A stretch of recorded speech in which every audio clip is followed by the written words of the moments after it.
his belly wasn't protruding. وَلَمْ تُزْرِ بِهِ السَّعْلَةِ, nor was his head disproportionate and small. وَسِيمٌ قَسِيم, proportionate and delicate, finely made, a specimen of a creation. فِي عَيْنَيْهِ دَعْجٌ, in his eyes there was a contrast.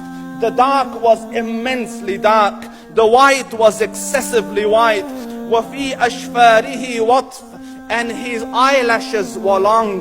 وَفِي صَوْتِهِ صَهْلٌ, and in his voice was a natural echo.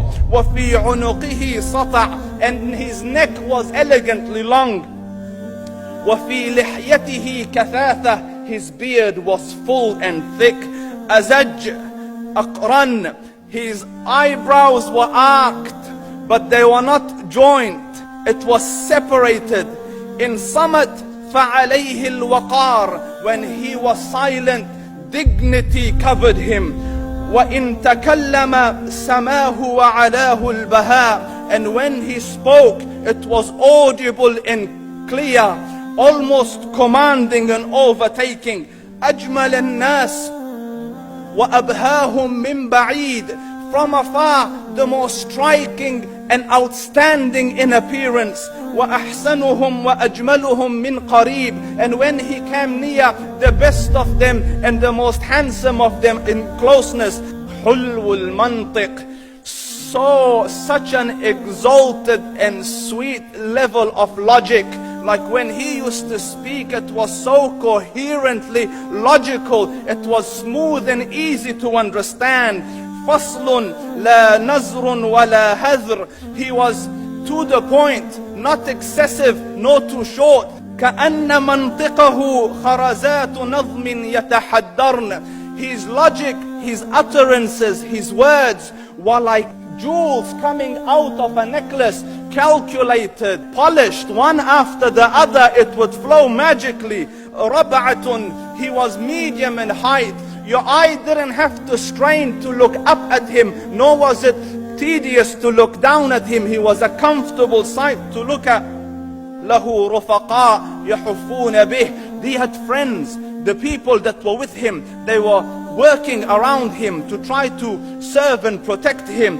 إِنْ قَالَ سَمِعُوا لِقَوْلِهِ, when he used to say something, they used to hearken to what he used to say. وَإِنْ أَمَرَ تَبَادَرُوا إِلَىٰ أَمْرِهِ, when he commanded, they used to compete to fulfill the command. This is Muhammad Rasulullah. This is Muhammad Rasulullah.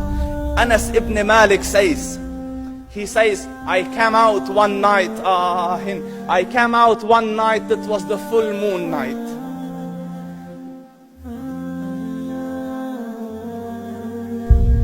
And I looked at the moon, and in the desert, understand, the moon is an awesome sight. It is smooth, it is radiant, it is clear, it is gentle compared to the scorching sun at which they are used to. So the moon was the epitome of beauty. So he says, I came out at a full moon night and I looked at the moon and I saw it beautiful, handsome. So I said, let me go see if the moon is more handsome or my prophet is more handsome. Let me see if that is more beautiful or the prophet is more beautiful. So I went and I saw him standing afar. So I looked at his face and I looked at the moon, and I looked at his face, and I looked at the moon, and I looked at his face, and I looked at the moon, and he said, Wallahi, he was more handsome than the moon in its entirety. That is just the look of your Rasul. Aisha radiyallahu anha says, I was sewing with the needle, my needle dropped in the dark, I couldn't find it. I said, Ya Rasul, I can't find it. He moved his face close, and I swear, out of the radiance of his face, I found my needle. And the Prophet sallallahu alaihi wasallam was mind-bogglingly handsome, but his handsomeness was covered with waqar and jalal and hayba. The Sahaba say, when we used to sit at his feet, two feelings conflicting would come on the heart. The first one, you wanted to look at him. You wanted to behold the majesty of his face. And When you wanted to look up, shyness used to overtake you, so you used to look down. Amr ibn al-As says, I sat with him many times, but if you ask me to describe his face, I can't describe it. I wouldn't be able to look up to him ijlalan wa ta'zeeman. I couldn't look up at him. And that is why he didn't have the problems that Yusuf alayhi salam had. Because it was difficult to penetrate the awe and the splendor of the Rasul.